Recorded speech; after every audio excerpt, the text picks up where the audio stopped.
তিন ধাপে নয়, দুই ধাপে বাস্তবায়নের ভাবনা সরকারি কর্মচারীদের পে স্কেল। প্রাথমিক পরিকল্পনায় নতুন পে স্কেল তিন ধাপে বাস্তবায়নের কথা থাকলেও কর্মকর্তা কর্মচারীদের দাবির মুখে সরকার সেই অবস্থান পুনর্বিবেচনা করছে। বৈঠকে দ্রুত বেতন কাঠামো কার্যকর করতে তিন ধাপের পরিবর্তে দুই ধাপে বাস্তবায়নের প্রস্তাব গুরুত্বের সঙ্গে আলোচিত হয়েছে। নিম্ন গ্রেডের কর্মচারীদের জন্য বাড়তি সুবিধা।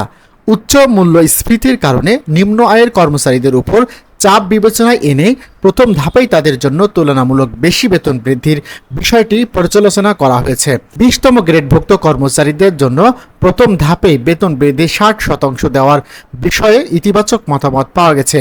বেতন বৈষম্য কমাতে বিশেষ নজর। সরকারি চাকরিজীবীদের দীর্ঘদিনের অন্যতম দাবি ছিল গ্রেড ভিত্তিক বেতন বৈষম্য দূর করা। বিশেষ করে 11তম থেকে 20তম গ্রেডের কর্মচারীদের মধ্যে বিদ্যমান বৈষম্যর বিষয়টি বৈঠকে আলাদাভাবে পর্যালোচনা করা হয়েছে। সংশ্লিষ্টদের মতে নতুন পে স্কেলে নিম্ন গ্রেডের কর্মচারীদের আর্থিক অবস্থার উন্নয়নকে অগ্রাধিকার দেওয়া হয়েছে। বৈঠক শেষে মন্ত্রিপরিষদ সচিব নাসিমুল গনি জানান, নতুন বেতন কাঠামো নিয়ে ফলপ্রসূ আলোচনা হয়েছে।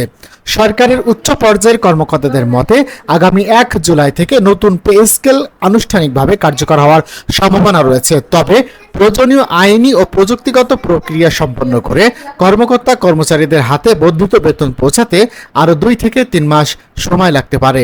এমন আপডেট ভিডিও পেতে অবশ্যই চ্যানেলটি সাবস্ক্রাইব করে রাখবেন। ধন্যবাদ।